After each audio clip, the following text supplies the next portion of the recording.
opinião, o maior destaque desse debate foi o fato de que Russomano não tem mesmo consistência. Ele passou o debate inteiro se escorando no presidente Bolsonaro até para responder de onde ele ia tirar o dinheiro do auxílio emergencial local que ele prometeu. Ele disse que é da amizade com o presidente Bolsonaro.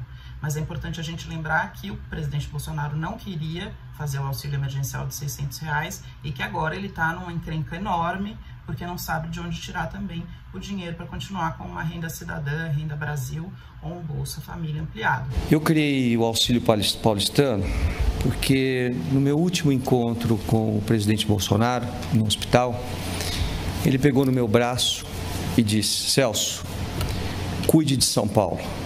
Para a gente cuidar de São Paulo, a gente precisa cuidar das pessoas que estão passando dificuldades. Eu tenho ouvido nas ruas, nas periferias, as pessoas me dizendo: eu não tenho o que comer amanhã.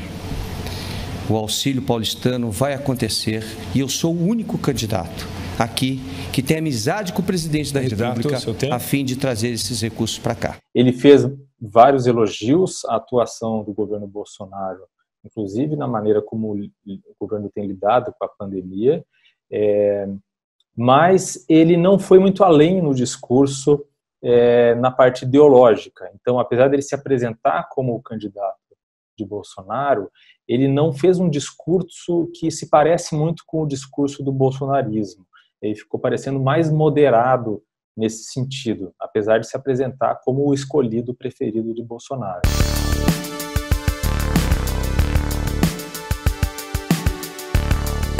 Na minha opinião, as pessoas que têm mais experiência foram as que se saíram melhor. Então, por exemplo, o Márcio França conseguiu debater com tranquilidade, argumentando. Bruno Covas também conseguiu fazer isso.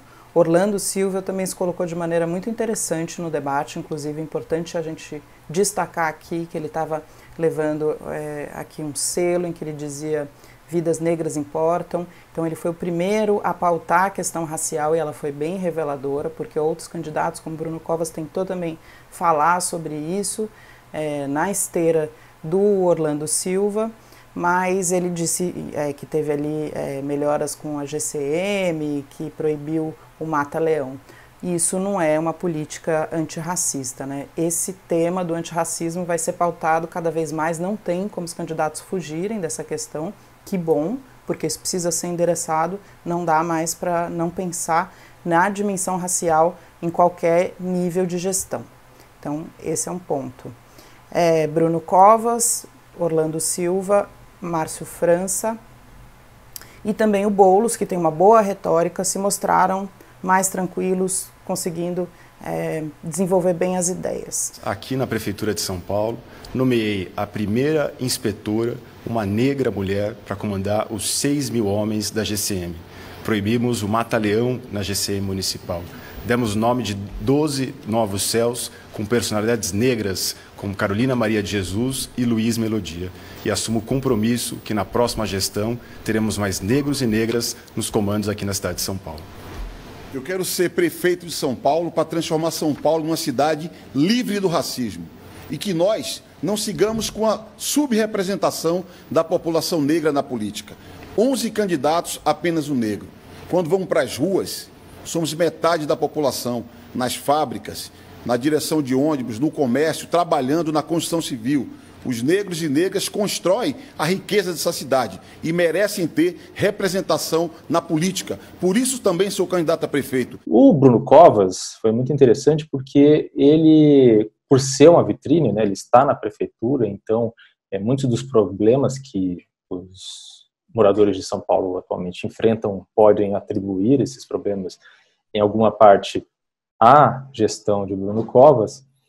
Ele até que conseguiu responder ali com bastante calma e tranquilidade aos ataques. E até reviveu, em alguns momentos, a velha rivalidade PSDB-PT com o candidato Gilmar Tato.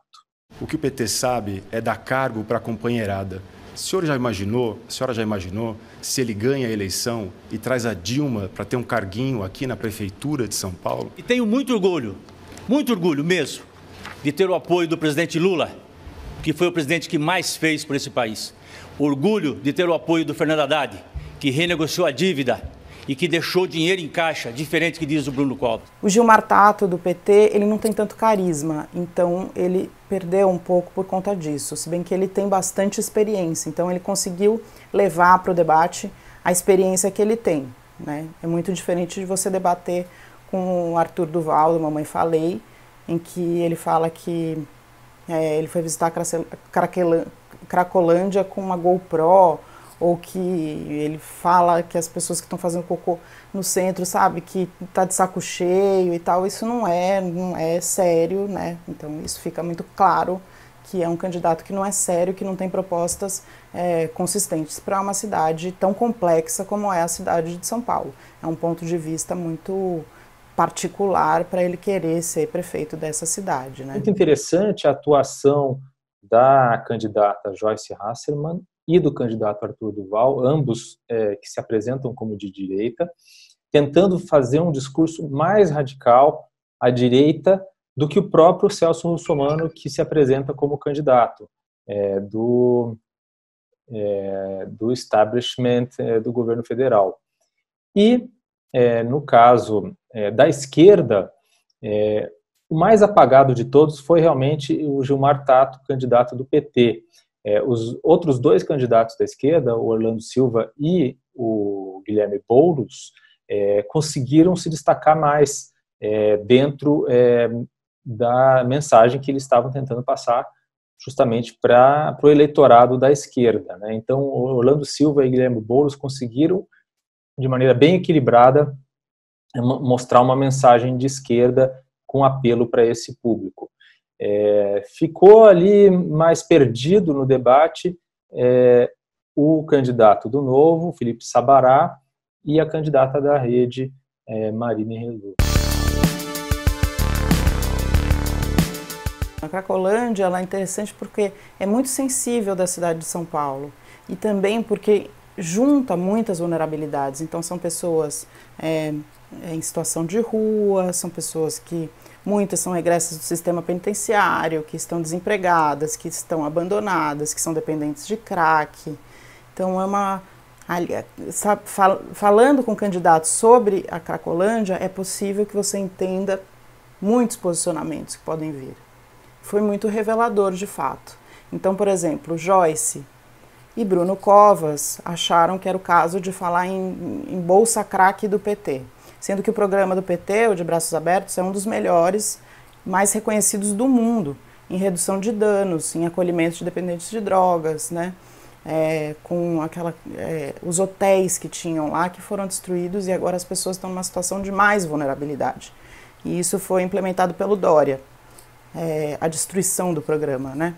Então, tem essa responsabilidade, isso é muito interessante porque é revelador. Foi interessante porque muitas pessoas reclamaram, inclusive, da falta de propostas, e que em vez de apresentar propostas, os candidatos ficaram tentando divulgar as suas redes sociais e suas páginas na internet, o que, de certa forma, é compreensível, porque essa é uma campanha totalmente atípica que vai se dar principalmente na internet, online, de maneira remota, sem aglomerações.